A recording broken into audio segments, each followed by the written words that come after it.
नमस्कार सर्वांना. तर संगीता ब्लाऊज डिझायनर या चॅनलवरती तुमचं पुन्हा एकदा खूप मनापासून स्वागत. आणि बघा इकडे ना, आज मला मधुबाला ब्लाऊज टाईप कुर्ती आहे ना स्टिचिंग करायची. आणि बघा स्लीवसुद्धा आता स्टिचिंग करून घेते बरं का. आणि बघा हे बॅक पार्ट आणि फ्रंट पार्ट दोघं आहे.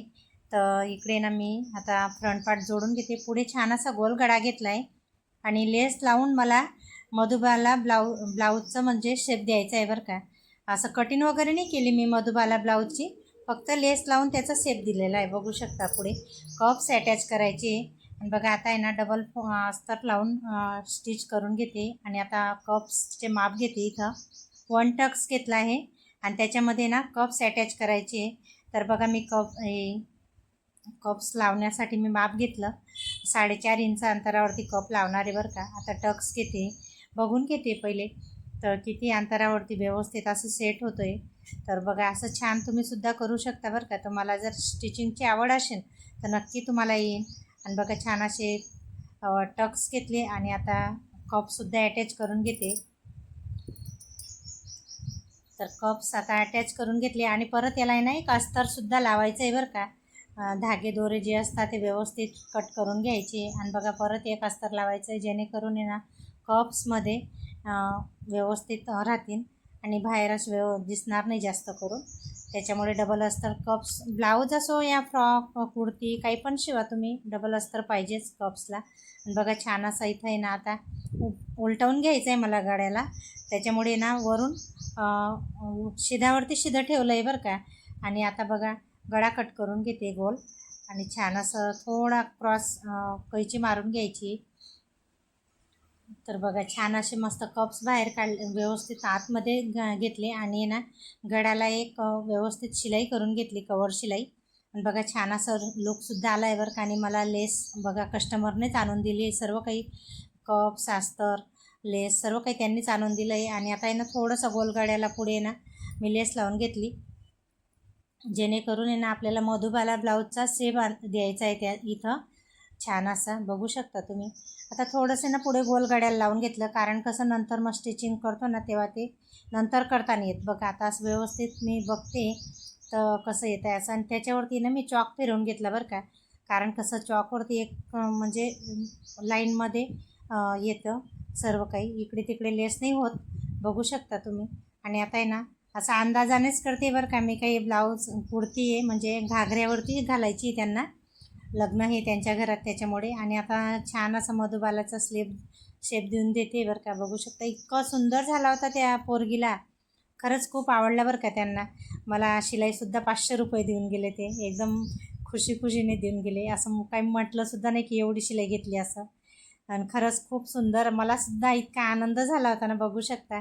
कारण मी पहिल्यांदा याच म्हणजे मधुबाला कठीण नाही बरं का. इथं खरं सांगते साधं 1 टक्स ब्लाऊजसारखं पुढचं पॅटर्न बनवलं आहे आणि त्याच्यावरती कप्स अटॅच केलेले आहे. मधुबाला ब्लाऊजचं फक्त लेस लावलेली आहे शेपमध्ये.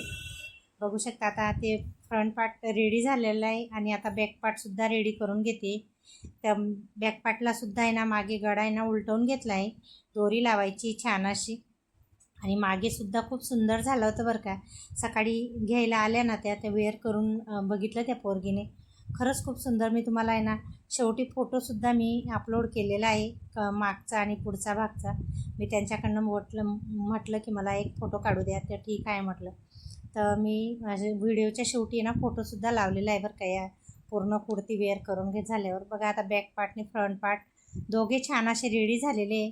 बघा इतकं सुंदर वाटत होतं ना. आणि बघा खाली आहे ना परत मला 1 मीटरच्या असं चिपट्या घ्यायच्या होत्या, म्हणजे त्यांना आहे ना मोबाईल पॅटर्न मला पाठवलं होतं हे.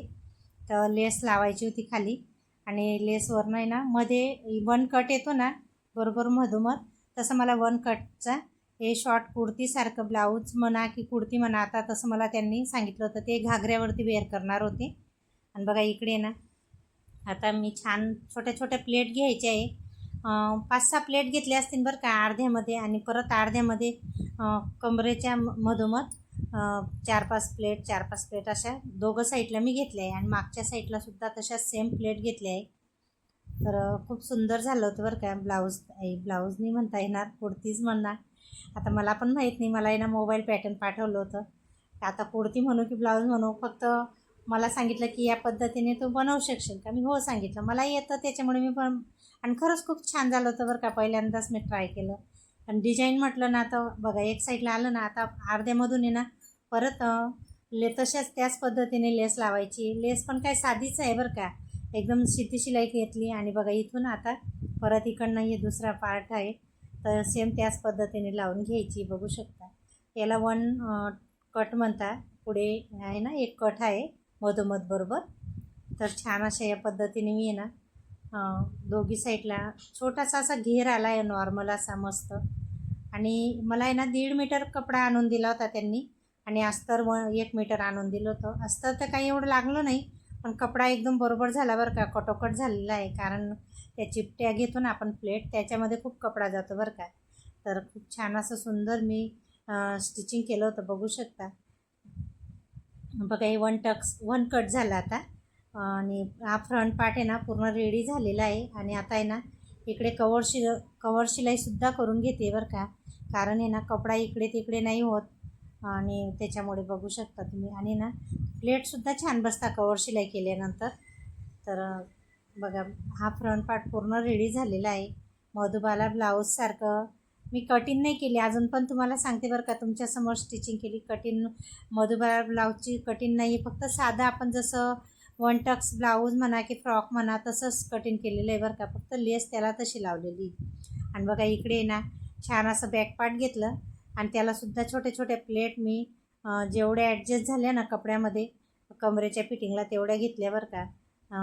10-15 आले असतील छोटे छोटे प्लेट, कारण थोडा प्लेट घेरदार राहिला ना तरच आपण छान बी दिसतो तो वेअर करायलासुद्धा. आणि बघा खूप छान आणि सुंदर असं मी तुम्हाला आहे ना स्टिचिंग करून दाखवलेलं आहे.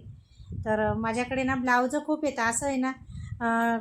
डिझाईनचं म्हटलं तर मला कसं ब्लाऊज शिवण्यामध्ये खूप टाईम म्हणजे लागतो मला, आणि हे जर आलं नाही याच्यात अजून जास्तच टाईम जातो. त्याच्यामुळे ना मी जास्त करून असं डिझाईनचं घेत नाही, पण त्यांनी खूप आग्रह केला की तू करू शकते असं.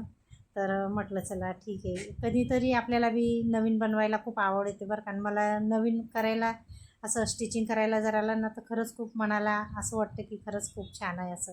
बघा बॅक पार्टसुद्धा रेडी झालेला आहे, फ्रंट पार्ट रेडी झालेला आहे. आणि मागेसुद्धा मी बॅक पार्टला आहे ना खाली घेर आहे ना त्याला लेस लावलेली बरं का.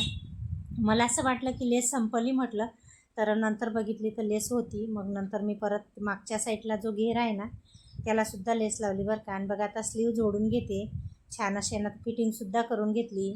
फिटिंगचं मापं वगैरे घेतले व्यवस्थित, आणि मग नंतर फिटिंग केली. ते वेअर केलं ना ते पोरगीने, इतका काही सुंदर दिसत होता, खूपच म्हणजे भारी दिसत होता बरं का. मलासुद्धा स्वतःला विश्वास बसत नाही काही टायमाला की मी इतकं सुंदर शिवू शकते असं, कारण मी काही जास्त फॅशन डिझायनरसारखी शिकली नाही बरं का. पण फॅशन डिझायनरपेक्षा बी काही कमी नाही असं पण म्हणा मला, कारण मी स्वतःला विचार करते की अरे मी ब्लाऊजं तर इतके सुंदर ते माझ्या जवळ येताना शिवायला, आणि वेअर करूनसुद्धा जाता बरं का. इथूनच मला सांगता की मला वेअर करायचं आहे, कसं झालं असं. तर मी सांगते की बघा किती छान आलं ना.